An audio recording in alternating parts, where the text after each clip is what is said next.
This is the Washington Times front page for Thursday, February 5th, 2026. Thanks for joining us. I'm George Gerbo. The Department of Homeland Security will begin a drawdown of immigration agents in Minnesota, removing 700 officers from the state.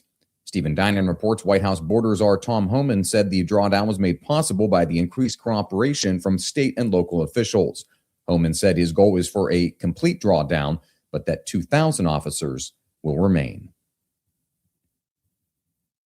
The Department of Justice has ramped up efforts to revoke the citizenship of convicted criminals and individuals who have committed war crimes in their native countries. Matt Delaney reports the department moved in the past week to denaturalize residents in Florida, California, and New York who fell into those categories. Officials said those targeted by the denaturalization push carried out their crimes before becoming citizens and admitted their offenses on their citizenship applications and in subsequent screening interviews. The last remaining nuclear arms control agreement between the United States and Russia is set to expire, ending measures that have provided transparency into both nations' arsenals for more than a decade. John Seward reports it's unclear whether the expiration of the New START treaty will help or hurt U.S. security. Some analysts say the expiration could offer overdue relief from outdated constraints. Others warn that an unchecked nuclear arms race could erupt without the pact's guardrails, especially given recent rhetoric from top Russian officials about their willingness to use nuclear weapons if deemed necessary. The treaty was initially signed in 2010.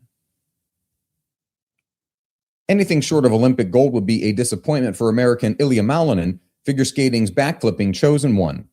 Elsewhere on Team USA, fellow figure skater Maxim Naumov has already achieved his dreams by qualifying after a roller coaster year. The two are projected to be the breakout stars of this month's Winter Olympics, Liam Griffin reports. Malinin will catch eyes for his raw power and precision. The Vienna, Virginia native is one of the only skaters in the world to incorporate backflips into his routines.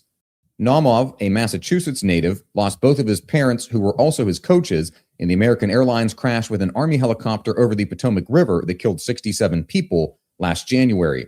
He wasn't sure whether he'd ever skate again. Now he's headed to the Olympics.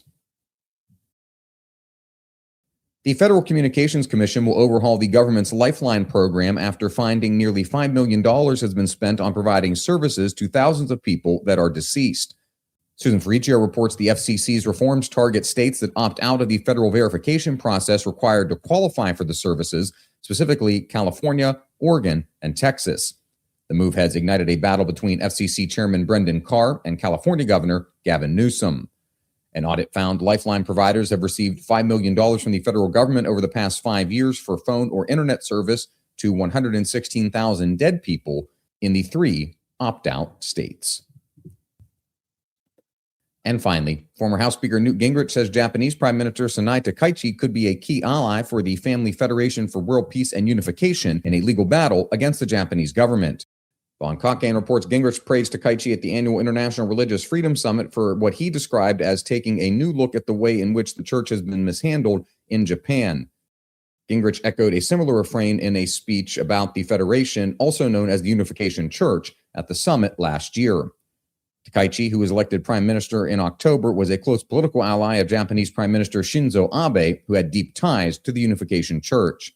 The Washington Times is owned by Operation Holdings Limited, a business subsidiary of the church. Find all today's front page stories at WashingtonTimes.com/front page or on the Washington Times app, and find us wherever you get your podcasts. You can also find us on social media at Wash Times for breaking news, sports, commentary, and more. For the Washington Times, I'm George Gerbo.